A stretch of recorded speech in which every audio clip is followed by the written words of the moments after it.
Well, good evening, everybody, and welcome back to the Kathmandu Coast to Coast podcast, season 6. Of course, the podcast, well, that's hopefully just got you from the West Coast all the way over to the East Coast. Richard Greer joining me, as always, partner in crime, mate. How are you? How have you pulled up from the weekend? I have to say I'm still a little bit hungover, a little bit battling a little bit. It's been a big weekend. Pretty cool to be able to stay there to the death, to almost midnight, to cheer those last athletes home, and then obviously be up bright and early in the morning, sort of getting gear and stuff sorted for our supported athletes as well. And probably the one good thing, like we do a lot of with our support crew, we organise tents and stuff. Because it's been drizzly and raining, I haven't had like 30 odd tents still to dry out, so I haven't had to do it because I can't. So that's quite good. That's a win. I hope you're employing the kids for that job, mate. I certainly am. That's right. That'll be another day. I heard it's supposed to be sunny tomorrow finally. Or I should just head back to the West Coast. It's been sunny over there every day since. Well, look, yeah, mate. And how are you doing? What a big weekend. We got from coast to coast as a bit of a relay team, and those cycling legs. How about that? There was a comment that I wrote down here that I heard someone talk about at the finish line. What a savage beast was the words. Jeepers, unleashed. Let's just say, I didn't see the UCI there checking for motors or anything, but, weekend. I know. Like, who would have thought? I did say to you after day one, didn't I? I did say, we didn't do a lot of training, that's for sure, on this, and we've had to rely on a fair bit of muscle memory and a bit of suffering along the way. But I did say that after I got in after that first ride, and we were within the top, handful of teams, and we were right there with it. I couldn't see what more training would have actually, what advantage that would have had to us. I was like, I was a bit like, I think I'm pretty sweet. I mean, you're training, what better position we'd be in here? But, and what did I say to you? I think I said, okay, well, let's just have that conversation tomorrow, shall we? At the end of tomorrow, and see how that feels. Yeah, well, certainly later on in the afternoon, I was fatigued.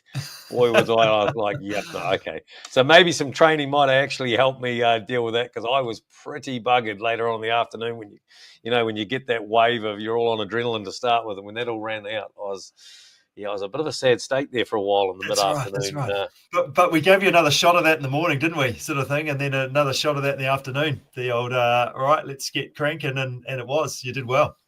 Well, I tried to call a truce on the start line, actually. I said to our wave, we were the second wave out, and I said, how about just like a 5-minute truce as we ride up the road here to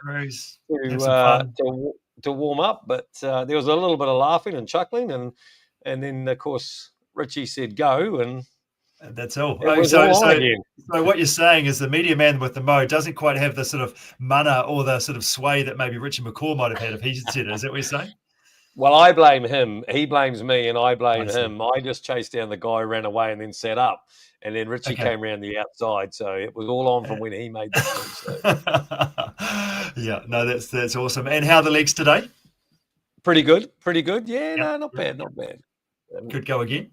But like you, like we're sort of a couple of days after the event now. It's kind of now where that fatigue really hits in, isn't it? Like it's sort of now where he's always after a big event. It's always a couple of days later when it all kicks in.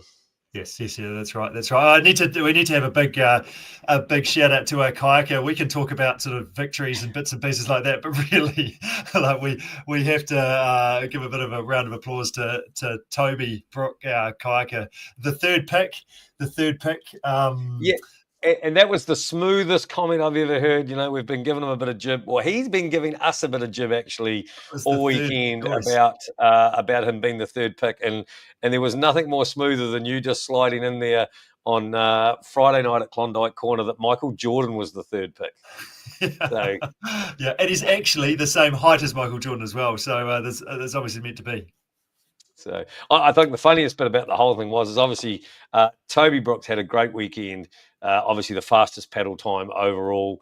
But he had a good weekend catching up with all the people that he knows and from the paddle world and things. And you and I, we met him officially in person. We met him on Thursday. And here he was catching up with all his old mates and his kayak things. And we were sort of left a bit going, well, were we the only people that didn't actually know this guy? Exactly. It's quite a big deal.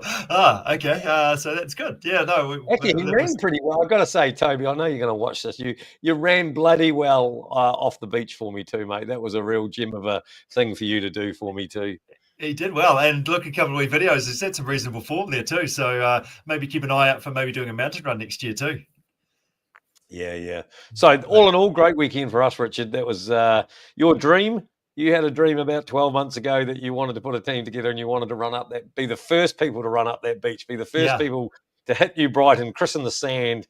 I didn't really think that was possible at all the whole time. In fact, when you very first mentioned that, I thought, mate, you're dreaming, and that's way too much pressure for this fella. But what do you know? But Toby set you off. There was 25 minutes before anyone else arrived on the out of the kayak, and it's a straight road. It's quite a flat road.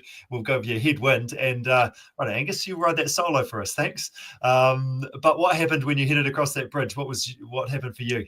That's a good story too, isn't it? That's one of those things that you just don't even think about. You came running up the hill through the transponder, and I ducked up through the bushes, popped out on the road, jumped on the bike, and they wheeled a bloody lead car out in front of me, like a bloody fancy lead car. Like, I know there's plenty of people out there I'm sure will have experienced that before, but not me. I tell you, that was quite a little surprise there for a second, But nonetheless, I see actually there's already a comment here that someone said, how good were the spectators in Preston's? Well, I don't actually know, because maybe my lead car might have just taken a wrong turn there at one stage, and we may have done a little diversion through that new route. But anyway, all roads led to Rome at the end of the day, so it wasn't the end of it. But I did, our first guest tonight,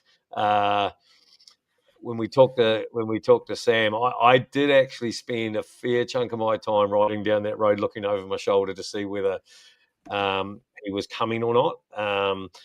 Still thinking about your dream and about being able to be first to the. I have no idea what the gap we actually had coming out of the river was. I actually tried to ask Greg in the lead car what it was. He didn't actually know either, so we were bloody flying a bit blind there for a fair bit. Yeah. And what was going on in your head at that stage? Well, I was probably swearing at the wind about then, probably, but I didn't have a lot of options. It was just head down, watch the power number, hold the power number, and just chunk off 10 Ks, 10 minutes, whatever it might have been at the time. I was really just trying to rattle off in my head and just break it down and not let up and not blow up, I suppose, was the next thing. We had the bottle of Cramp Stop ready in the back pocket. We had all those things, and there was a lot of pressure, Richard. You have no idea how much pressure there was trying to not. There was only one guy that was going to ruin it for us, and after Toby had done such a good job passing the baton over, there was only left to one guy to actually cock it all up. But yeah. And that was going ahead. Just don't cock it up. Just keep riding your bike. And you did a great job. And I'm super stoked for you. We had a few people talk to us over the weekend about the podcast, and how's the Angus going? You sort of talked him down a bit, but he does it right. So you've done very well. So I'm super stoked for you, and super fun to hang out for the weekend and complete the coast to coast. Your first since 2012. 2012, I think, was the last time I had a coast bib on. Yes. Okay. So there you go. It's another story to tell, which is the funnest thing. So let's jump on. We've got a big podcast today. We've got just last night, I put a post on the Coast to Coast training page, and I said there's been a few stories put up, but I wanted a few different ones out there. So and unfortunately, we're not going to be able to tell them all, but we're going to try and jam in as many as we possibly can. So we're basically going to talk to 5 different people during this podcast, and we're going to intersperse that with a few different stories. So either myself. Yes, exactly. So we'll see if you're going to read some stories, Angus. You can, up to you if you want to jump in. But that's our plan tonight, is to tell some stories about all the stuff that happened on the event, the different experiences, and this is just the tip of the iceberg type stuff that we'll be hitting. But looking forward to sharing sort of more of your event and what's going on out there for you. Right. So we start with Sam. I think we should start with Sam. No, get into it. Let's have a chat to Sam. Okay. Here he is, the 2025 Kathmandu Coast to Coast 2-day champion, Sam King. Welcome, mate. Today. How are you? Don't How be are you getting humble on? about it. Yeah. How are you feeling today, a couple of days later, Sam? Has it all sunk in yet? You've been working on this for a while now. Yeah, definitely starting to. It's an awesome feeling. Sunday afternoon, we had a good get together with the family, and it was awesome. Awesome to share it with all the people that have helped me.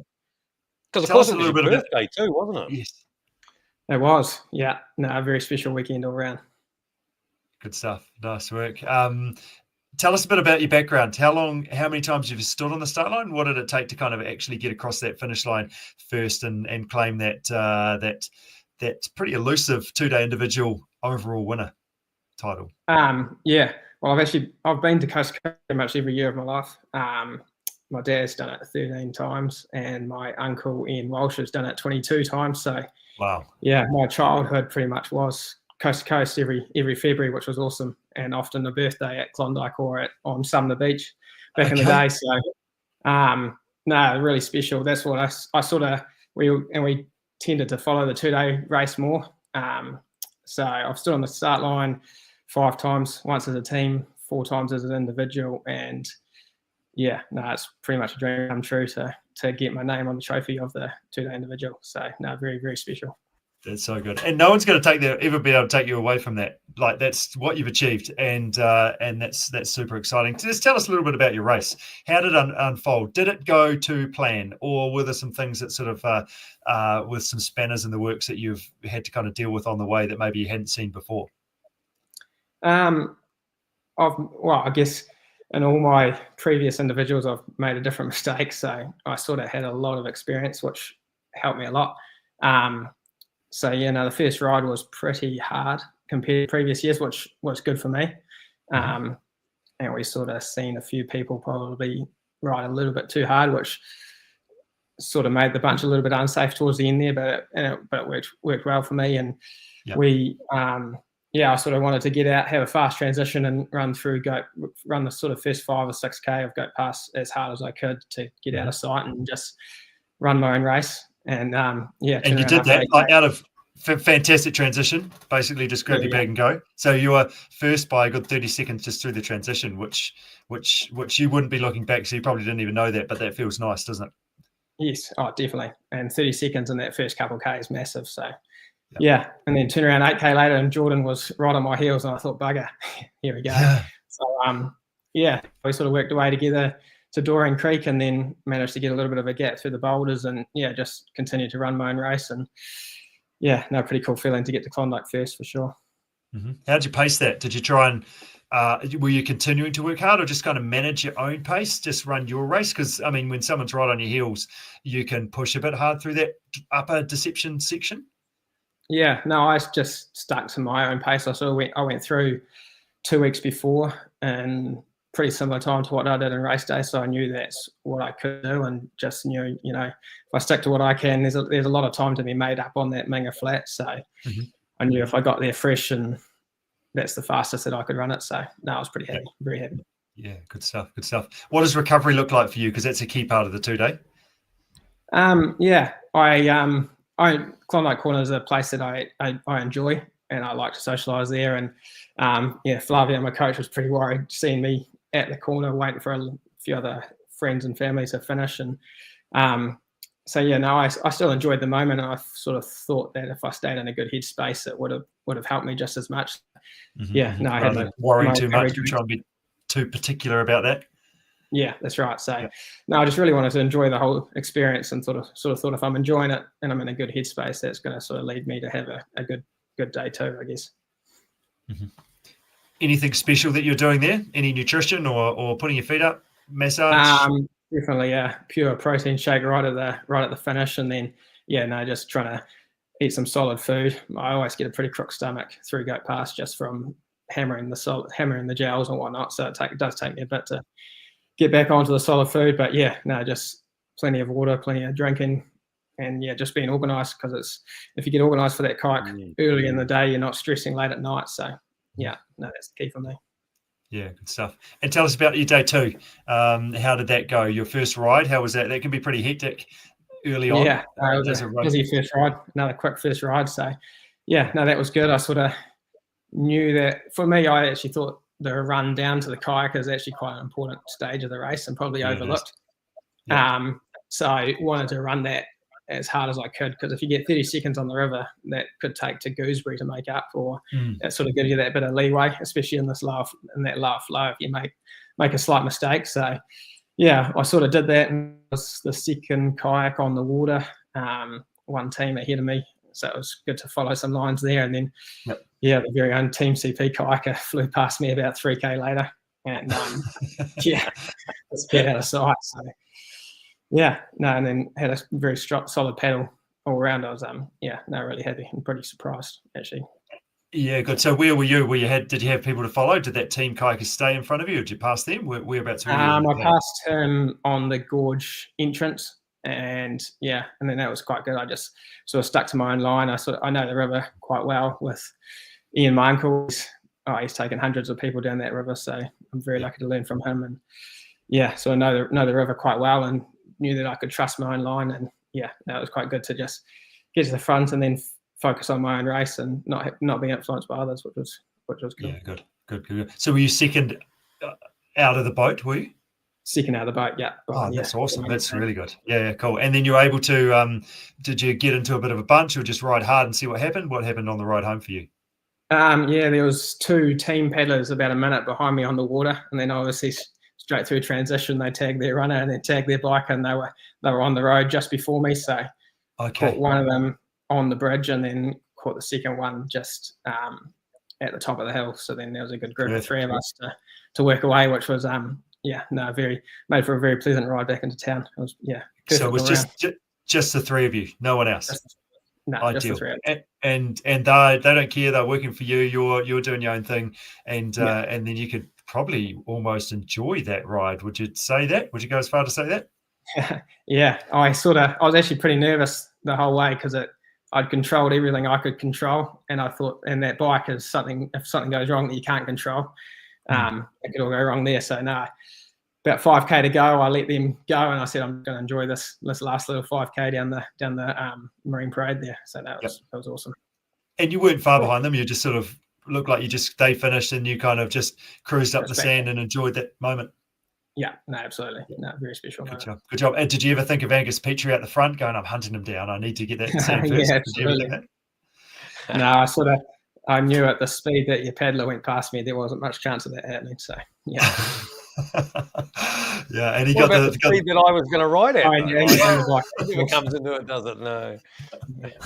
Yeah, absolutely. No, hey, well done, Sam. And what's next for you? Where are you at? Is it the longest day? What do we? Obviously, you've been at this race a few times now. You're probably, if you didn't do it, another family member would have to. So, what's the next thing on the cards? I'll enjoy this for a little bit now, and I will definitely do the longest day, whether it be next year or the year after. I still want to keep the enjoyment of it all and not put too much pressure on it and lose the enjoyment factor of it. So I'll take the next month or so and have a think and sort of see what the year looks like, and then I'll be at the race in some aspect next year for sure. No, so you won't rush into any other racing. You'll just actually have a bit of a time off now, will you? I might do the race and a few other races just to support the events, because it's a pretty tough time for all the events around at the moment. So I still want to take part and support the events that have sort of helped me get to here. So Good job. No, well done, Sam. There was a lot of talk at registration about how, with the low river and things, what times would be, and then obviously a lot of conversations about was it slower, was it going to be slower. Just looking at the results before, and last year obviously you were second and you were 11 hours 43. This year you were 11 hours 57 to win it. Was that the course, or was that you, or was it did you feel like you weren't going as fast this year? The second, I'd say it's definitely the course. The second day was a good 20-30 minutes slower, especially with that bike. I think I was with Richard last year on that last bike. I think we did a 142. We did a 142 or something. Yeah, it was insane. Just got it done. Yeah. So no, that was definitely a stronger performance. I think I took 10 minutes off my run time from last year, and I think on the same course my paddle would have been faster as well. So and a great run there was. What was that? 2:56 or something was the run time? No, 3:18. 318, was it? Oh, it was 256 was Hamish, wasn't it? Sorry. Yeah. But I mean, just to be within runners. Just to be within Cooey of that time of last year is super impressive, isn't it? As you say, because the course is so much slower with the lower river and the headwind that you had to deal with on the way home. So yeah, kudos to you. It's yes, it's a trophy on the wall, but it's a performance that you can really be proud of as well. Yeah, no, really happy. Yeah, no, 2 perfect days. So couldn't have asked for any better. So no, it was job. Great. And that's a big ask in the coast to coast to be able to nail that. You've done well. Yeah, no, thank you. Good job, Sam. Make sure you keep basking that glory, and congratulations from all of us at Team CP and the Coast to Coast. You've done very well. Awesome. No, thank you very much. Good job. Thanks, Sam. Thanks, Sam. See you, mate.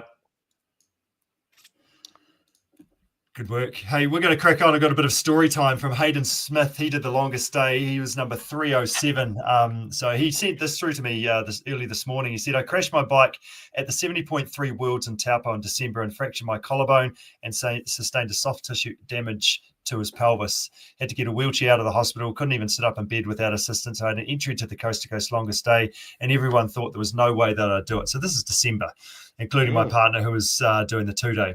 I kept it quiet for the entire 8 weeks between the 2 events as I didn't want to tell anyone no, he didn't want anyone to tell him no. I wanted to make the call myself based on how my body felt. The collarbone healed quite quickly without surgery to the point where it wasn't an issue and I could paddle in the Wellington Harbour. However, my pelvis hip was extremely tender. It took me about 5 weeks just to be able to walk without a limp. I then did my first run and bike outside 10 days before the coast. I decided I could deal with the pain and my doctor told me I wouldn't do any further damage. Due to my injuries, I never got to paddle the Waimak or compete a recce of Goat Pass prior to the event as planned and ended up playing shuttle driver during our recce trip over New Year's instead. So I was going in blind. I showed up and finished the longest day on Saturday, way beyond the time I originally hoped for, but so proud that I came back from a devastating injury only 8 weeks earlier. I can honestly say I cried on the run about 5 times due to the sheer enjoyment of being out there, even though it hurt every step for 30 Ks. There was also a fair bit of hysterical laughter and disbelief over the course of the day. I can't wait to come back for next year and see what I can do without an 8-week forced break immediately prior to the race and with some more time to improve my paddling skills. Big well done, Hayden. That's a pretty epic story, isn't it? It's incredible, isn't it? It's incredible. Jesus. Yeah. I don't think... Well, a lot of these stories, there are so many stories, and you've got a list of stories here that go on, and I think that's what's pretty cool about it. People just don't want to let go of the dream of being able to compete at the Kathmandu Coast to Coast. Mm-hmm. Whether they haven't been able to train, whether they have been able to train, people just go above and beyond what their body may normally be able to take, going to new places and achieving great things. That's a classic story, that is. So good. Resilience more than anything, probably, and determination. Absolutely. And just like, I think that's one thing I've talked to a few people about. Different things come up as, can I do this event? My answer is, don't make a decision yet unless you have to. Just give it time. Don't rush into that decision. Wait to the last moment, and then it will become clear whether you do need to or don't need to. So hats off just to not make that decision and then to decide what the best option is. And well done for getting across the finish line. Crikey dicks, yeah. I was just rereading that. It's incredible. It's incredible. Right. Carrying on. Rich, where'd you go? Oh, you there? I am here. Can you hear me? Oh, it might be my internet, actually, in a hotel in Auckland. Yep. We are going to chat to Lena, if we can. I feel like I've frozen. Hey, Lena, are you there? Yep. Hi. Hi, how are you? Good, thanks. You're trying to get another adventure in by the looks of where you are. You haven't stopped. Oh, yes. Yeah. Haven't really stopped since. Got polo on tonight, but that's all right. I don't know what's happened to our team captain. He's frozen and disappeared on us. But Lena, you're 16 years old and you were the fastest female kayaker for the weekend. Yes. Tell me what incredible effort. Obviously, and you're talking about polo things there, you obviously got an incredible water background, bit of a background in a boat. Yeah. I played polo for 3 or 4 years, but only started doing multi-sport probably 8 months ago, multi-sport paddling. So not a lot of time in the multi-sport boat, but My dad's been into multi-sport. He's done coast to coast 20 odd years ago or whatnot. So wanted to do paddling, went and watched the coast to coast finish last year and was like, oh, this looks pretty cool. And decided to sign up, found some teammates. Yeah. Was that it's always the thing, isn't it? You go to the finish line and get the bug, and we always talk about that it's from often our support crew people turn into athletes. You go support crew, then you go athletes. Your teammates, where did they come from? How did you rope them into it? Was there a selection process? No, we just a couple mates from 3 different schools, which is pretty cool. A couple mates who I just knew work because I'd done adventure racing, so I kind of knew them through that. And yeah. So was that a specific pick for a runner and a specific pick for a cyclist, or did they have to paper, scissors, rock? Oh no, so one of them was already a runner and the other one's already a mountain biker and doing other crazy stuff on mountain bikes, but does a bit of road cycling as well. Yeah. Nice. So from there, you're the fastest female kayaker for the weekend, which you did one leg. So are you gonna? Is there a individual entry coming your way? Maybe in a couple years. I think I've got plenty of time, right? And I'm a bit busy at the moment, so I'm definitely keen to do the 2-day individual in a couple years. Yeah. My running's not the best, so I've got to improve on that. More of a hobble and a grovel and a thing over that hill anyway, isn't it? It's only those pros like Sam that actually run up there and bounce off the rocks. The rest of us humans just grovel our way up there. How was the river for you? Like, was it full of carnage by the time you got there? I'm hearing some good stories, well, not good stories, but hearing some stories of 6 boats deep parked in some corners. Oh yeah, no. I managed to. We were a little bit behind. I think we were in the 10th wave, so most people before the gorge, which was nice because I didn't have to deal with many boats through the gorge. Yep. But yeah, definitely saw a few tip outs on the rapids, but managed to avoid them, and then it was smooth sailing from there, really. Right. So no swimming for you? No swimming for me, which is the last couple times I went down, I swam, so I was trying not to this time. And the legs when you got to the finish, when you pulled it up at the gorge and sent it up the beach there, how were the legs when they dragged you out of the boat? Yeah, that was a little bit of a surprise. I hadn't quite bargained for the big pull out of the boat, but that was pretty good. Hobbled my way up to the bike, but got there. Definitely a bit wobbly. And did you make it? Did you make it to the finish to run up there with your team? Yes, I did in the end, which was great. Right. Yeah. I hear a couple of stories of people just struggling to get to the finish, obviously with the chaos of everybody going there. Yes, I think we were like running down to the finish line like 5 minutes before she was due to get to the finish. Yeah. So, yeah, it was definitely tight. Excellent. Oh, well done, Lena. Thank you for joining us. Congratulations on taking that coveted time. What was the time? I think it was like 4:47. Yeah. Yeah. Good. Excellent. Congratulations on that. We hope we'll see you back at the 2026 Kathmandu Coast to Coast in one shape or form. I'm sure, just like our paddler, I'm sure you've got an inbox full of people trying to rope you into a team somewhere along the line. And look, if Toby lets us down, Rich, maybe we'll be looking for a mixed team. There we go. That's it's all about finding the right angle, isn't it? So we might need to send Lena a quick email as well. That might be a category you haven't won yet, Richard. We might be able to hook her up there. Yeah, no, that sounds good. Nice work, Lena. Hey, thank you so much and well done. Cool. It's fantastic performance and super stoked for you. And we'll look forward to seeing you next year on the start line, seeing what that looks like. Yeah, thank you. Hopefully I'll be there. Good job. Take care. Cheers, Lena. Thanks, Lena. See ya. Good job. You've been away from that, have you? I just had a wee lockdown. Feeling great now though. It's so good. Was it all? Yeah. Was it all just too much for you, mate? Was it? Yeah, exactly. Just too exciting. It's good. It's good. Hey, I've got another story. I've got all these stories I'm going to throw at you. Give us So another story. let's throw another one. So this is from Selena. Selena Harkis. So my journey has been crazy. I'm a mum, 43, never done anything like this, but with a sports background, no equipment. I couldn't run a kilometre or ride a bike. My teammate won a bid and asked me. I laughed at her. My husband said I needed to do this. So 308 days out, I began training. And with multi-sport is expensive, so I started a TikTok and built a following of over 7,000 people who have followed my training. How good.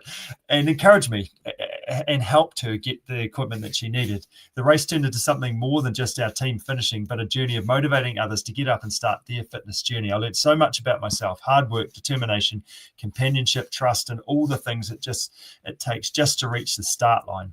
I was lucky my teammate had been in this rodeo before, so I had a great guide, but it would have been lost had I gone it alone. Coast to Coast has changed the course of my latter years from here on out, and I am hooked. How good. Well done, Selena.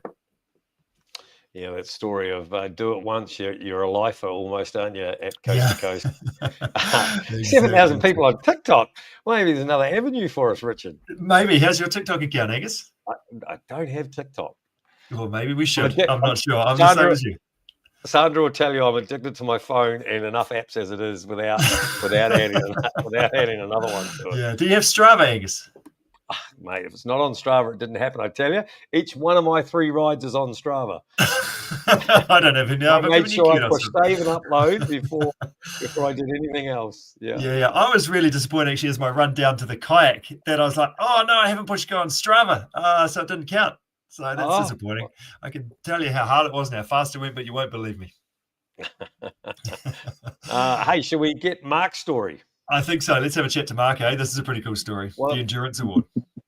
The Endurance G'day, Award. guys. Yeah. How you doing? We've just heard how phenomenal everyone's been doing. Hayden just re-heals himself, and now for the wild card, eh? Tell you how not to do it. Yeah, right. So let's hear your story. Give us you sent me a voice message today, which I listened to, and I was like, okay, this sounds pretty interesting. We need to share this story. So let's hit it, Mark. What have you got? Yeah, sweet. So basically, just to give everyone the background, we're all here for our cousin's wedding, Louise and Sam. So shout out to those guys. We're here in the Hopi right now. So originally I'd booked to do the Coast to Coast myself, jumped into registration. And my 2 Swedish cousins were coming over for the wedding, and they went, "Oh yeah, well, actually, the younger fella here didn't want to do it, but because he didn't know." And Stefan, his older brother, signed him up, and sent me a message and said, "Great news, mate. We'll do the race with you." And I was like, "Oh, I don't know how it's going to happen, man, because I don't know how I'm going to organize 3 support crews, let alone 3 boats." So I ended up sending them a couple of messages. I went down to WIMAC with Sam and Will, and I went, "Mate, I don't see any paddling on your Strava, boys. Like, what's going on? You know, there's only a month to go to the race. It's in Sweden. It's snowing. There's no way you're going down a river anytime soon." And they're like, no, mate. We've done our level 2. Don't worry. We are grade 2. We've got this. So they show up the night before. I've managed to get a boat for a bottle of whiskey off Dave. So thanks very much, Dave. That was awesome. So I've got two boats, the boat that I was originally going in and the boat that I've got from for a bottle of whiskey.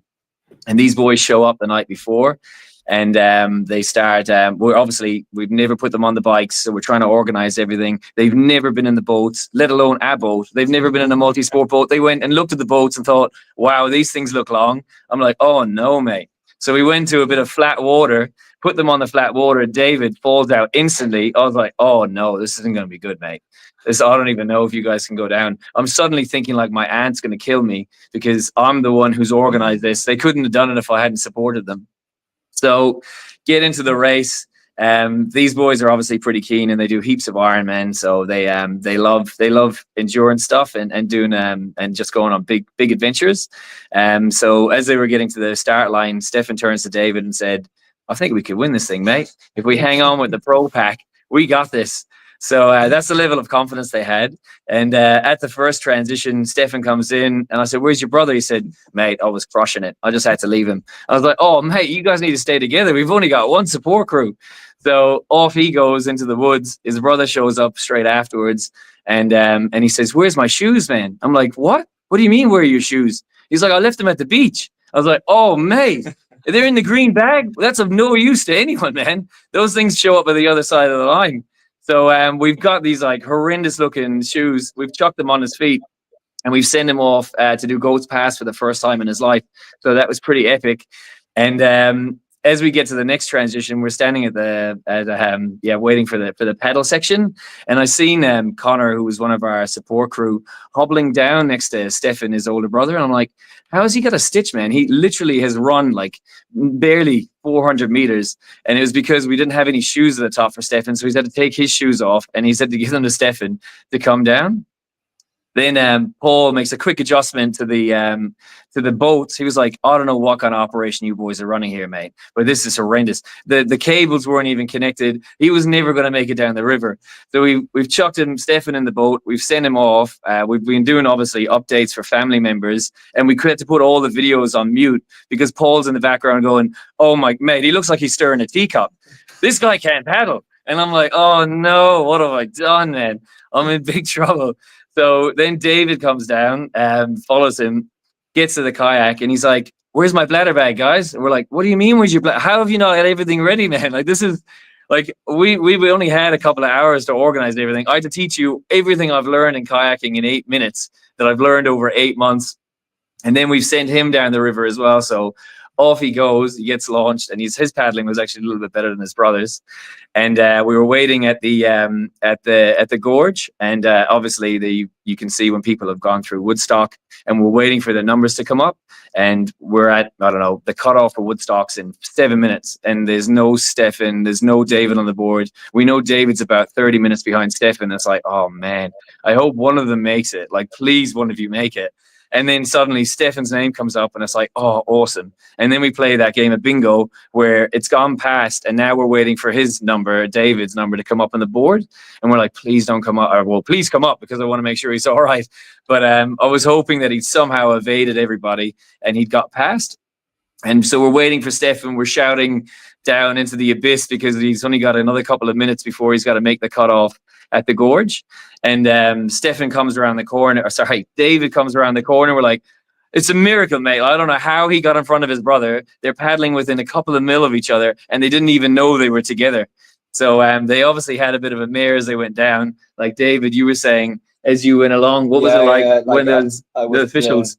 coming in the stronger currents, and like each time I was like really wobbling. Like I fell in 5 of the times, but the other times I managed to stay on the boat. And each time, like the people working alongside the course, the officials, they saw this happening, and then like each time I managed to just stay up, they were like, "Yay!" And I'm like, "Yay!" Come on, man! I just kept on going. Get down the river. So both of them made the final cut off of the gorge, which was epic. We got them on their bikes, send them on their way. And as obviously they weren't able to draft, so they couldn't communicate with each other. But he knew Stefan, his brother, was a little bit further up, and he wanted to cross the finish line with him. So, but he needed to pee, so he's screaming for his brother to slow down so that he could wait. But his brother can't hear him, and he's just on gun mode because he's going to win. And so David stops for a pee, gets back in his bike, starts pedaling along in Christchurch, and obviously this is in his country. He sees a sign come up for like a cycleway and ends up taking a right off the course. And he's now cycling on some random cycleway in Christchurch, no longer on the course. And he remembers, he was like, there was cones everywhere. Where are the cones? This can't be right. And he remembered he'd seen a couple of ladies further back. So he turned around, cycles a K back, and he's like, excuse me, where's coast to coast finish line? And these guys send him on his way, and he finally crosses the line in last position, which was awesome. Yeah. So then randomly we ended up getting the wrong bag, and we're trying to make our ferry to Picton, but we've got somebody else's gear, which is obviously we have to give it back. So we've got to go to prize giving. We run to prize giving, drop off the bag, and as we're walking away to jump in the ute, his name gets called out and he gets a trophy. So it was like the epic finish to an amazing adventure. We had such a good laugh, mate. It was crazy. And nobody died, thankfully, because it would have been a horrendous wedding if I had to arrive here with one missing cousin. Like, it just wouldn't have been good. Oh, heck. So maybe, I don't know, maybe would you think again about maybe signing them up for something like this before another family mate. On the way up here, he said, well, now that I've officially come last, I'm going to train like crazy in Sweden. I'm going to come back and I'm going to win this thing. Come on, David. Damn it. Yeah. So... I think Coast will be happy that nobody died as well. Oh, of course. And it's, Of it's course. totally safe on the water. Yeah, that's it. Like, yeah. But I was debating. I was like, why did I spend $150 on a helmet? Why didn't I pay $500? Like, you can imagine all the thoughts when his name wasn't on the board. It wasn't going to be good. So good. Well done, team. I just hopefully, enjoy the wedding. Go and put your feet up. Go and relax. Maybe have that second bottle of whiskey to celebrate. Thank you guys so much for an epic adventure. I really appreciate it. See you guys. Congratulations, and thank you for being a part of the Coast to Coast. We do hope we see you. See you next year. I'll actually be doing it. This is yeah. I have been practicing. Sweet as. Thanks, team. See ya. Cheers. Well, I don't really know what follows that, Richard. Like should we just finish the podcast now? Oh, lads, that's so good. They've done very well. They have done extremely well. It's almost one of those things, isn't it? Anybody can do this race. Like, that's about where it's at. well, they did some hard yards. The longest day you can't just turn up to. Well, they just turned up to it, but obviously there's some they're athletes for a start. To run in someone else's shoes, to be able to, like, I don't even know what this boat looks like, and I'm not sure if I can even paddle the thing because it was the last night that I went and I couldn't even keep the thing upright. To get through the whole river, survive. Obviously, I'm not sure where the grade 2 certificate come from. So they've obviously ticked all the boxes I've needed to. But what a story! And then to turn up to the prize giving at the end, just so that actually as they're calling their water, that's why he looks so happy as he trotted up to it. He's like, oh, all right, okay, I didn't realize this was happening. This is my day. All I hope is that they weren't supposed to be organising the wedding. I just hope they're not in charge of organising the wedding, because good grief. Yes, yeah. No, I totally agree. Let's hope somebody actually gets married. Yeah, no, that's super good, isn't it? Well done to them. Well, that's probably every what not to do at the Coast to Coast tick in that story. I think. Yeah, so I think that, I don't know if they'll get an entry next year. I think there might be a black marker against it. Probably best not to share that one. Oh, mate, let's move on to a good story. I think we should. That was actually a good story. It was actually probably 100%. One of the best stories, really. It was a bit of story time. Thought I'd share our team story and a story of a champion. Bit of background: a first-time runner injured her leg during training, so we posted on to the group. Got a second runner, then they pulled out, so onto our third runner, third pick by the sounds of it. I think we've heard that before. And they met them at race briefing. We were a 3-person 2-day team. Our first run went well. The start of the cycle. Unfortunately, our cyclist was involved in a bit of a crash and injured his shoulder and rode off the bike. Shout out number 1 to the cycle team who provided spare bikes, she was able to finish. Shout out number 2 to our cyclist for completing the journey with a torn AC joint. However, the champion of champions was our runner Johnny. With zero training and limited cycling experience, he managed to ride the 70Ks to make sure that we headed to the finish line and did not DNF. So major kudos to Johnny and what I anticipate as a very sore backside. He never asked, but put up his hand so that we could finish as a team. So how good is that? You know, it's amazing how many, like we had, who was the guy that hit the traffic lights? And ended up on a folding bike. It just, like, this is the thing. Like, day one, cycle one. Sorry, I can't remember what your name was. You accidentally got a bit wide in the bunch there, close to the side of the road. Took out a cone, then took out the traffic lights, broke the bike, and there just happens to be a tourist there with a folding bike of all things, and presented and rode off. And interestingly, before that became public what had actually happened, I know he arrived at that first transition, and Richie Owen and the team there from Coast to Coast were just going, what is this thing? Like, what have you done? Why? Because they didn't know the backstory. This guy had just literally ridden this folding bike into the transition and hung it up on the rack. Just to try to get away with it. Ian Walsh was his name. Well done, Ian. What an epic story. You've done very well. And then somebody else I heard didn't have a pair of shoes, but he So a pair of shoes were gifted from somewhere else for somebody to run in. It's incredible the amount of those stories that are actually going on. There was a spare tire that made it. There was someone rode over another tire on their bike when they're moving the car back. There's all sorts of things that goes around. So I mean, it's a community, isn't it? I think that's a summary of that. Is that the community of this coast to coast multi-sport gig that helps everybody join together to see if we can get across the finish line and make everything sort of meld together and make everything work. Yeah, 100%. Great times. You know, I did. You know, Sam actually made a point about still wanting to hang out at Klondike. You know, after he'd won day one, had to be on his A game for day two to actually pull that whole deal off, but yet still wanted to hang out with the vibe of Klondike Corner was really going off on Friday afternoon in the sun.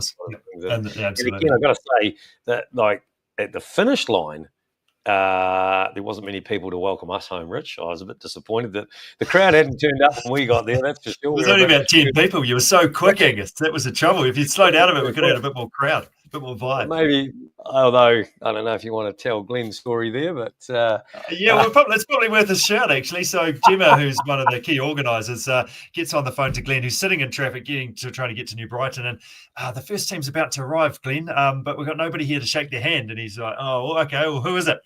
Team CP. I don't want to. They fill your boots. I don't really worry about that. I didn't want to shake Angus's hand anyway." Was what the comment was. I think. Get the kids to do it. He says.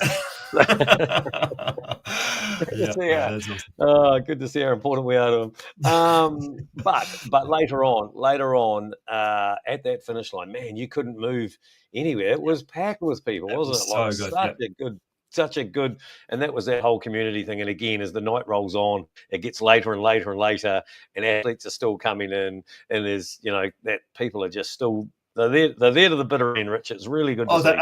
And that's impressive because the weather was lovely in the afternoon, but she was pretty ropey later on. It wasn't flash as the easterly was humming across that course and where that finish line was. But yeah, well done for everyone hanging out the finish line and waiting for their family members to finish. It's pretty cool to see. We've got Cheryl Hirschberg on the line. Cheryl has got a pretty amazing story. Thank you so much for joining us, Cheryl. It's pretty cool to be able to take a moment to share your story with the coast to coast community. Do you want to share that with us? Yeah, well, I suppose when you're training for an event like this, everybody looks at you and goes, "What's your why?"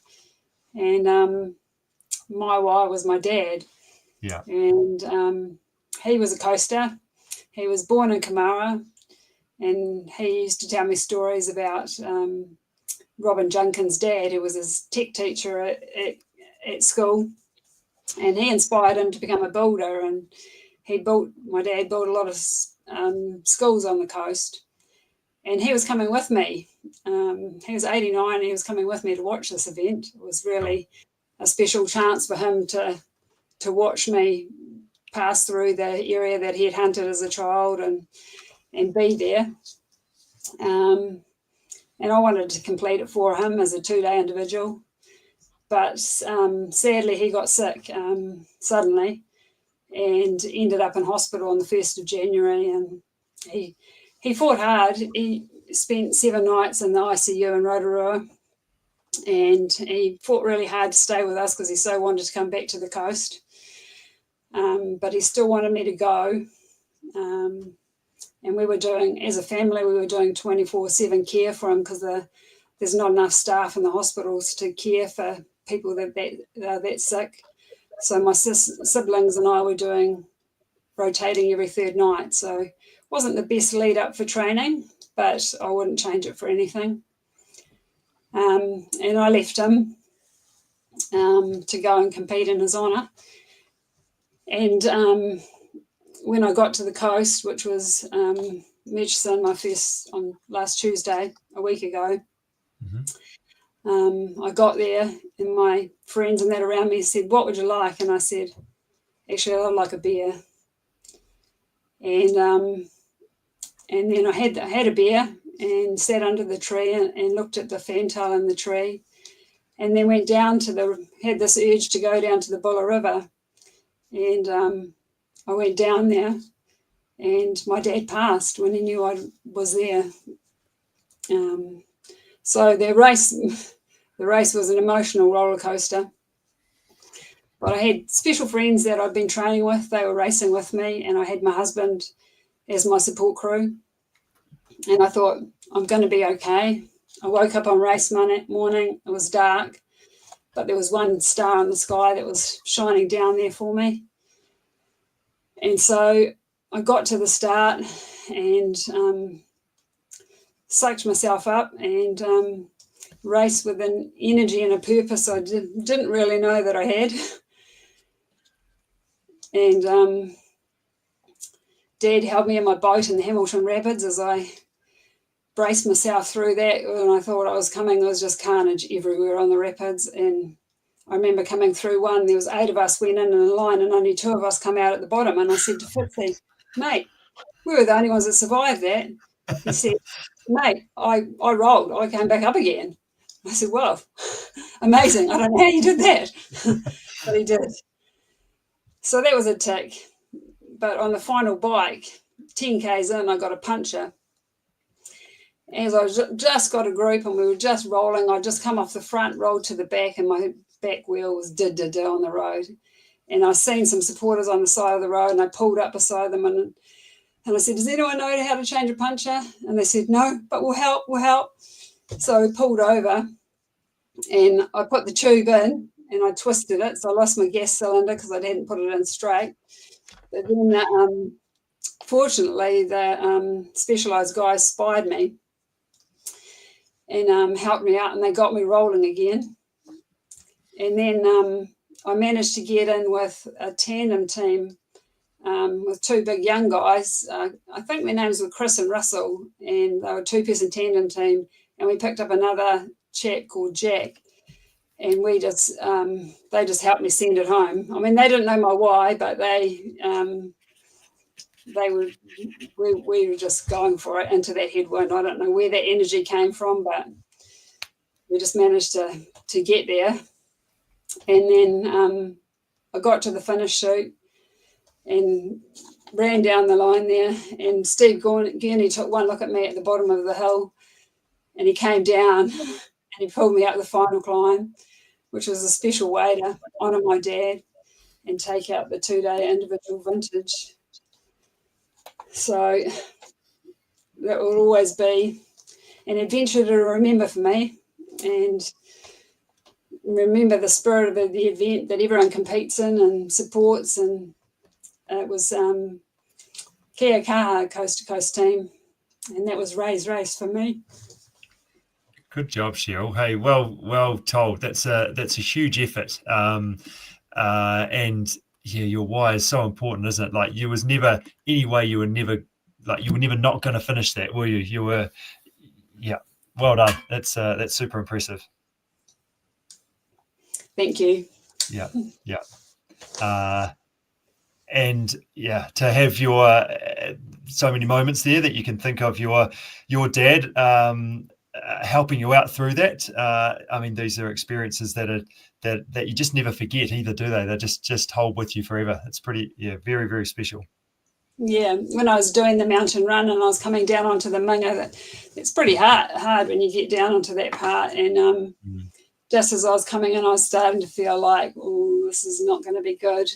The wind just picked me up from behind and just pushed me along a bit, and I had a smile on my face. I thought, you're not going to let me stop. Yeah, good. I really want to stop, but I'm not allowed to. Yeah. So good. Well done, Cheryl. That's a wonderful story. Super good. Thank you.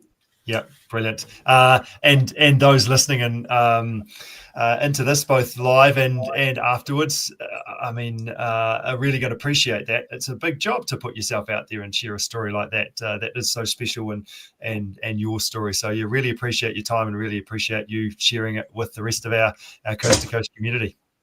Yeah, you're welcome. Good job. Well done. Take care, Cheryl. Thanks, Cheryl. Thanks. Yeah, that's pretty impressive, isn't it? And winning the Vintage Women's individual 2-day. It's not just a team; she's doing the whole lot herself. So that's pretty impressive just to finish. But never mind winning the thing as well. She's done very well. Very well indeed, yeah, and that is, often we don't know why people's why is, and I think that is coast to coast is one of those things that drives a lot of people. They have a reason that, and it seems to be that event. I guess it's the challenge. It's that putting yourself out there and achieving what is achievable, but sometimes to some people, it seems unachievable. But with the right why, anything can be done, eh? I think so. And I think if your why is bigger than yourself, you drive a lot harder. If your why is for someone else or for the family or something like that, you do go deeper than if it was just trying to do your best for you. And that's Carol's point, really, isn't it? It was bigger than her, and she obviously did her absolute best. But you do work harder when it is for someone else, and your why is so strong. So yeah, that's pretty impressive. Well, speaking of somebody who worked pretty hard in the weekend on Saturday, the one and only Deb Lynch. Deb, welcome. Hi.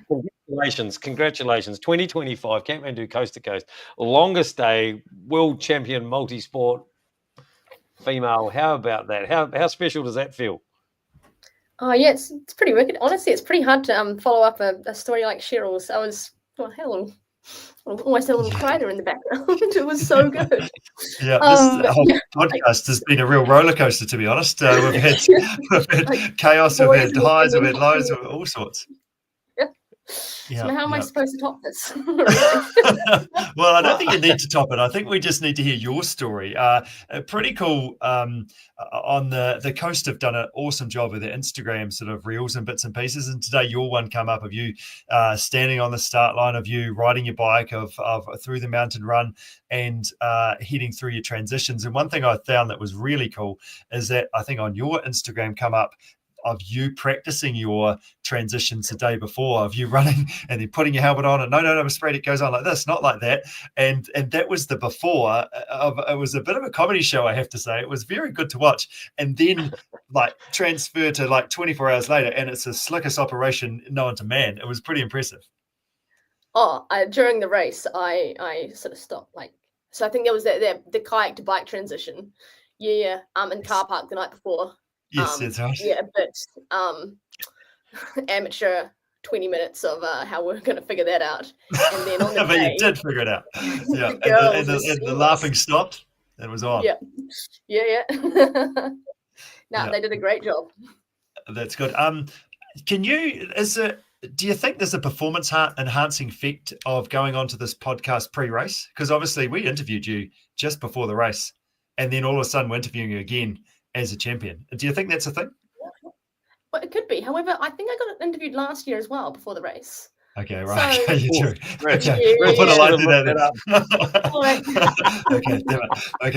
Okay, so it's not a thing. This year it was meant to be. This year I think it was meant to be because, you were a winner, we were winners. It was just meant to be this year. Yeah, maybe there we go. Yeah. Yeah, maybe it was Toby was on it as well because we interviewed him on that same day too. So maybe it was part of that. There we go. I think Toby would be the is the missing feature there from last year. Yeah. How does it feel right now? Like you must be pretty stoked sitting here. Like I loved your chat about how it actually felt on that final bike ride, knowing like you had 4 minutes, you wanted like at least 10, maybe more, to be able to ride it home, and then to be able to hold that bike together. That must feel pretty satisfying right now to be able to actually say you've won the longest day coast to coast. Yeah. It's been like a wild couple of days. Like I knew, I wanted to win the race, but I hadn't sort of, anticipated everything that would kind of come with it. And it's mental. But tell us about that. Well, like Angus and I probably aren't going to win this. So tell us about what happens in the days after winning your first longest day elite title. My phone just blew up with messages and I'm like, it's sort of overwhelming. Had a couple of interviews, people from, I went straight back to work yesterday and had emails from suppliers who had recognized me online. And then, just had onto a podcast first thing yesterday morning, another interview this afternoon. And suddenly, everybody knows who I am. There's in the papers, yeah, nuts. Good stuff. Is your mum keeping clippings of all these papers and things going on? Hope so. Yeah, they managed to fish out the ODT yesterday, I think. Yeah. Yeah, that's awesome. So talk us through your race. How were you feeling on the start line? How did it unfold for you? Where was the key moments of the race? Yeah, first run, I felt a bit average, to be honest. I felt really disappointed because I put on like my nice fast shoes. Absolutely nothing. Okay. Like, oh, okay, good, great. That was a waste. First bike ride, yeah, everybody sort of came together. Big old bunch again. Got out into the run, felt pretty good to start with, and then just like that run can kind of throw you a bit at the start, or did for me. Like you just sort of couple of ankle twists, and I got a little spooked there with my legs, my ankles. And it was I found it a lot slower than I thought it would be. I thought, yeah, low rivers, I'll try and go for like a really quick time. But it was wet for you too. Like, say that again. It was wet for you. It was wet on the and up to go past. Yeah, it was so kind of nice and cool on the bike ride, but still quite humid. But then all the rocks were super slick. So yeah, there were a few slips all around go past. And I was a bit thrown because Moira was running really quick and sort of disappeared a bit. And this wasn't in my game plan because I've always been first to the top. Yeah. Always, like the last 2 times. And so just sort of had to roll with it. And then running with Elena and Simone for most of the way up, and then managed to get a little gap on them through the boulders. And then Roadrunner legs kicked in at the bottom of the Minger and was able to roll into Klondike in first position, and everything was good again. Then it was delightful having a good tailwind out of Klondike, just so you could sort of like cruise that like that 15Ks. Got my first bit of food down, chunned it all over the road. Oh no. That was like 2 hours. 2 hours of fuel just disappeared. And what do you feel like? Because is that a real is that a blow? Like, what do you do there? Because you're like, I really need that. That's not good to me right now. Because obviously it does put you back a little bit. Yeah. I was quite conscious that was like quite a lot of fuel that I just left on the side of the road. And I was only down to then a gel on my bike. So then I just like backed it off, just sort of spun most of my way out to Mount White and just sort of settled the body down, and realizing that I probably would have a little less gas in the tank maybe. Is that unusual? Say that again. Is that unusual for you to throw up?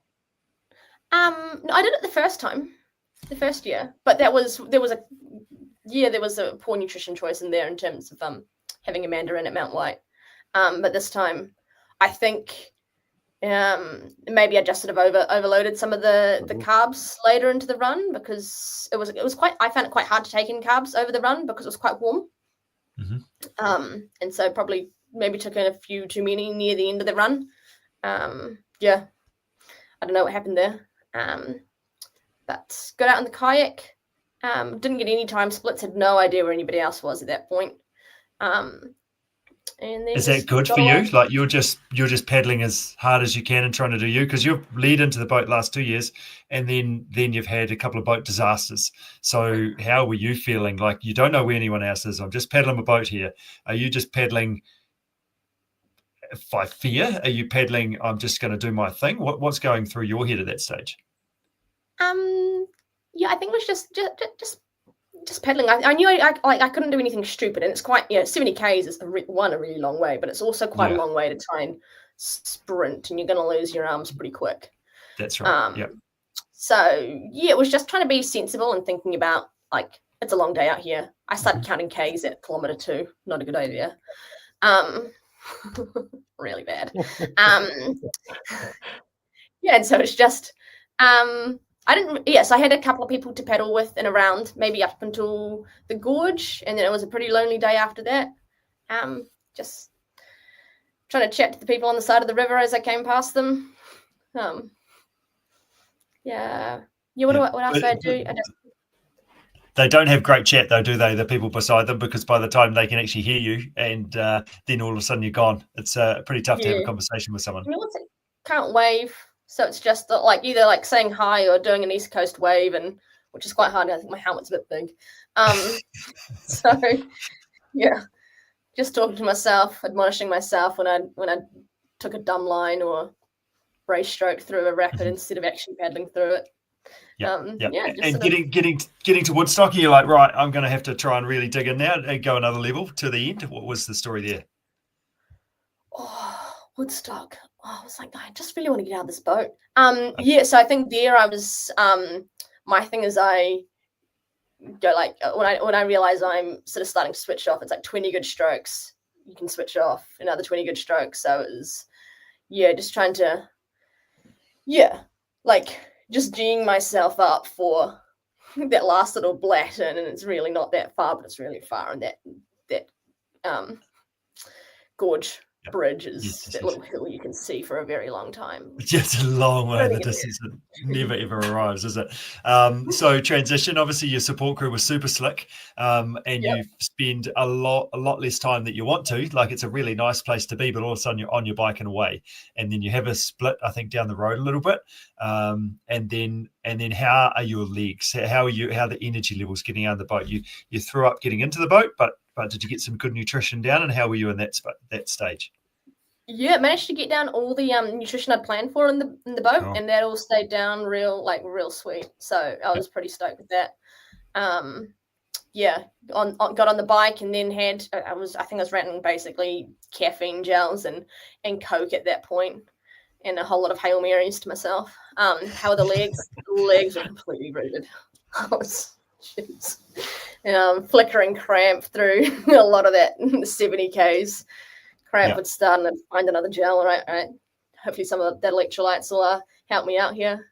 Yeah. And how are you? Because it's about power on the pedals, but it's also, and Angus will talk to you about this because he's a pro at that last ride now, about aero position and getting low and trying to go as fast as you can. How were you from a positioning comfort on the bike perspective? Yeah, actually felt pretty good on the bike. I was a bit worried after the first bike ride because I think my back was quite sore. But getting on that aero position, I really like that dead straight road. You can just put your head down, don't even have to look up. You can just stare at that white line, and just get in a good tug. Yeah, cool. Yeah. You also, I think we talked about in the previous pre-race podcast that you did Taupo Worlds in December, and obviously that's about time trialing, isn't it? How did you find that made a difference for your riding and having that strength to be able to finish this off? It must have. We'll take that as a win. Yeah, okay. Yeah, we'll take it as a win for sure. I think a lot more riding in the last year has clearly helped. I have never had the fastest bike split in a multi-sport race, not to do with time trial anyway. And so I was really delighted. I had the fastest bike split. So you actually put time into others at the end. But you didn't know that. You didn't know that at the time. No, didn't have a clue. No. Yep. So what are you saying to yourself at the end? You spoke of this at the prize giving. What's going on in your head over the last 20 Ks or so? Shut up, legs. I'm just thinking about how embarrassing it would be to explain how I'd managed to, like, the shorter the shorter the distance to the finish where I get past, that's like the worse it would be. Like, I'd have rather if I got past, it needed to be earlier on. I'm like, how do I snatch defeat from the jaws of victory right now? How am I going to explain it? And then I think just the other day I was reading about someone else who'd other people who've been past in like the last 2 Ks. Don't let that be me. Yes. So you went to know. Did you look behind, or were you just doing you? And once we got into town and there were a couple of corners, you could like have a little sneaky look around. But I had like one of the guys pass me in the last 5 Ks, and I hadn't seen him when I'd looked at had a little look. I swear, like 5 seconds before. So that's terrifying. Like that can just happen so quick. It does, and to be the hunter is so much easier than being the hunted as well, isn't it? It's a tough place to be. Oh yeah.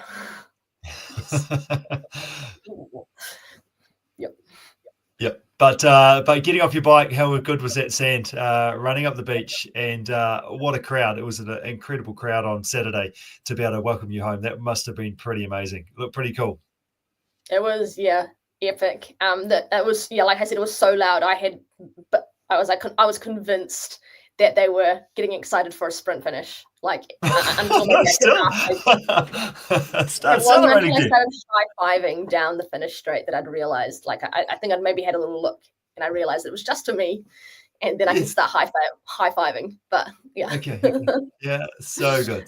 That's awesome. And did the emotion kick in like the minute you grabbed that tape? Like sort of the footage of you grabbing that tape is almost sort of like it was just sinking in just as you grabbed it. Yeah, well, I thought about it on the bike ride. I was like, what am I going to do when I grab the tape? And then I was like, no, I can't think about it, because the moment I start like sort of imagining it, it's probably getting snatched away. And so I like had put it out of my mind. And then I got to the tape and I was like, I don't know what to do here. And so Yeah. what am I doing? Yeah, how so there was good. And like, holy crap, but also my leg locked up, like full leg cramp at that finish. Yeah, that's So awesome. I was like, oh, what am I doing here? And then it was really cool seeing all my family were at the finish. They'd been let in. My brother had just finished like maybe half an hour before and had won the one day for the open guys, and so he was there. Like my entire family were there, and that was so cool. Yeah. That's awesome. Yeah, so good. And those big hugs and celebrating with the family. That's awesome. Because they know what you've gone through. They know what the challenges you've had in the last couple of years when you haven't gone the way you wanted it to go. So just to be able to celebrate them would have been pretty special. Oh yeah. They've been there each year. And so for them to all be there again with the win was pretty epic. Yeah, good stuff. So you're a media star. You've got all this people talking to you. You've got lots of your phone's going crazy, etc. What happens next? I guess you just need to bask in your glory for a little bit, don't you? You need to just sort of soak this up, or are you off racing again? What's next, Deb? Well, I aim to challenge Wanaka for this weekend. Deb, that's this weekend. That's how many sleeps away? Maybe 3 or something?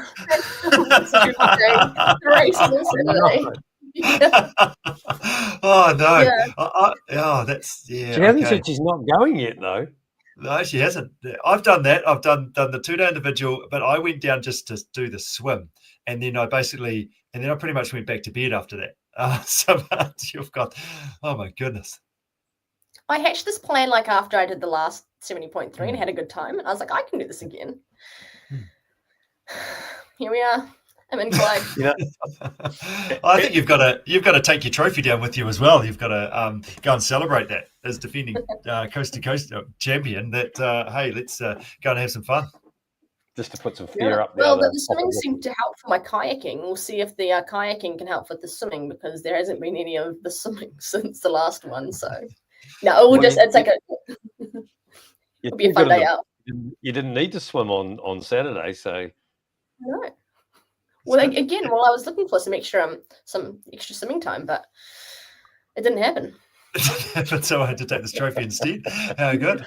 Nice work, Deb. Hey, it sounds like we need to let you go because you've got a bit of sleep to catch up on, because you've got a big weekend ahead of you. But it's I'm super stoked for you. It's pretty cool for the Kathmandu Coast to Coast longest day to have 2 new longest day elite champions. That's pretty amazing. And yeah, you've done super well. I'm absolutely stoked for you that you've had the race that you could be proud of and nailed that kayak and put it together and come out on top. So yeah, make sure you do at some point when you get a chance to kind of lie down and reflect on a super job well done.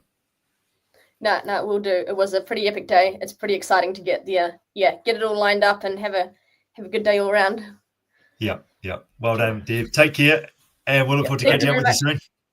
Yeah. Thanks, Deb. Cheers, Deb. Bye. Yeah. Phew. Angus. Well, it's just. I was thinking about some stats that were going on there, and forget about whatever else Deb did, but I was 15 minutes quicker than her on the last cycle, just FYI. and she's in the background not getting a right of refusal here. So wait, I'll just bring her back in here quickly. Just saying, Yeah. So what did Deb do during the day? What was she up to? Well, she didn't do anything the day before, and you did a whole bike ride the day before, didn't you? Like that was your second day of exercise, so that's something. Yeah, but that's probably where it stops. I will put it in perspective. We were as a team with an absolute gun paddler, a bloody good runner, and a Joe average bloody cyclist. We managed to go sub 12 hours at 11:55. 3 of us over 2 days, getting a sleep, having a rest. One of them only doing a little run in the morning and then just a wee paddle. And the top 3 longest day men all went quicker than us, all in one hit. And it's, just puts that whole thing back in perspective that, we've had all the rest in the world. We've only had one job each to do type sort of thing. And we still can't beat the longest day men. Yeah. I think probably that's due. I think not so much due to your paddler or your bike rider. I think that's probably more due to your runner. That's an old washed up multi-sporter pretending to be a runner. I think that's probably the issue. I think I might need to sort of work pretty hard to be signed up for next year. Yeah, I'm pretty sure when I came off the bike on day one, we were like 3rd or 4th or something, or in that group when you finished. I don't even know where we were when you finished. At some point. Obviously, quite early on in the kayak, Toby led the race. He actually led the coast to coast, Richard. He did, and actually, if I'll have known that I actually led the coast to coast as well on the bike. You did get a bit of assistance from your biker there. I'm just not sure at what part you did. To be maybe fair, I could have had more assistance on my biker to lead me into the run potentially. That would have been interesting, wouldn't it? But yeah, Toby had never paddled the Waimak before. That was his first time down the full Waimak. After 5Ks, he hit the lead and paddled the whole lot by himself. He paddled it on Thursday. From Woodstock down, and incredible athlete. And we love him. We love him to bits. He loves custard squares, eastbound and down. He was a perfect fit and the perfect teammate for us, Richard. That's for sure. Yeah, hey, absolutely. Something else that I picked up in the weekend. Dino, one of our supported athletes, made a really good comment. I've seen this before. A few internationals come over that they've done an Ironman. Well, they know how to do an Ironman. So how hard can this coast to coast be? And by all accounts, they all turn up here and get a bit of a culture shock when they get to the Kathmandu coast to coast versus an Ironman. And Dino was quoted saying, "Ironman is like preschool." So he had. There we go. That's the quote of the day. Write that down. Lock that in. Yeah. Ironman is like preschool. So I thought that was pretty cool. Like, people, just the challenge of coast to coast and how that was. But shit, mate, what a fabulous weekend that was all in all, eh? Absolutely amazing weekend. I need to just have another quick shout out to the Where's the Beers multi-sport team. We had a lot on our show tonight, and that's a whole other story for another day. But well done, you lads, for surviving. Oh my goodness, how does that? I'm pleased there's no drug testing as part of the event to make it to the finish line. You've done very well, the Where's the Beers multi-sport team. You can probably understand where that's going.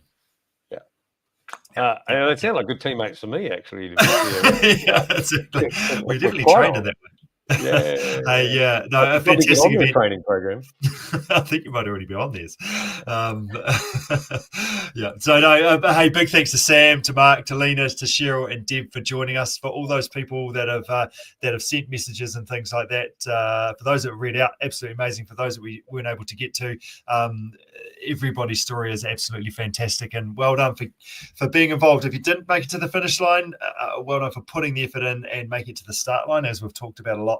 That's the biggest job, to be able to do that. And until 2026, Angus. Yeah. Hey, look, we've run this podcast, as I said, for 6 seasons, and we do talk about the fact that we hope that we are able to help people get from the start line at Serpentine Beach on the West Coast and get to the finish. And Richard, do you know who did get to the finish? I just want to play this because it's not very often we get to bask in this. But if I just and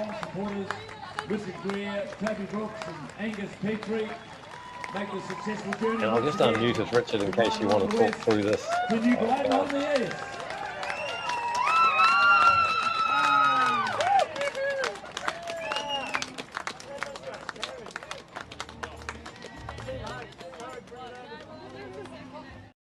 son was saying to me, did you actually beat like Angus and Toby? Like, were you the first up or were you actually third up? What's the story there? But I chose that we're not going to actually look at that too closely. Do I need to go back to the replay there? So for those that are listening that aren't actually watching this, listening to this as a podcast, there was some lovely footage of Richard, you and I and Toby running up, christening the sand. First tracks they call it, don't they? When the powder hits the mountains, pretty special moment. And mate, thank you very much for allowing me to be a part of your coast dream, mate. Yeah, no, and yeah. Well done to you to put it all out there to ride to your limit. And again, it's all about being proud of the effort, and that's the most important thing, isn't it? So you've done super well, and we'll look forward to seeing what the training program looks like for next year. Well, finally, before we go, thank you to everybody out there that's listened and watched and joined us on the Coast to Coast journey through these podcasts. But of course, a huge shout out to Glenn Curry, race director of the Kathmandu Coast to Coast, and all of his team. A humongous team, a small team in the background for most of the year as they battle their way through getting this organised. A horrendous amount of work goes in over the weekend. We've got some really good mates and a lot of the transitions that we've been seeing over the last few years. It's great to catch up with them every year when we when we go there. So Glenn, to you, to your team, to the Kathmandu Coast to Coast, thank you very much for having us. Richard?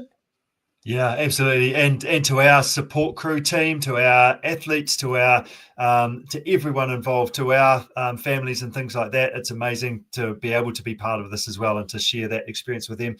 If you do want a hand for 2026, feel free to reach out, flick us a message on our through our website, and we can have a bit of a chat about how we might be able to help you out with the Coast to Coast, whether it's some individual support, maybe some support crew type stuff, or anything in between. If you've just got any questions, that's what our job is. That's what we're here for. We'll be answering those on our podcast for 2026, and then also the in the lead in as well. So all the best for the ballot that comes out in a couple of weeks. Make sure that you get yourself sorted for that, and hopefully we'll see you on the start line come next season.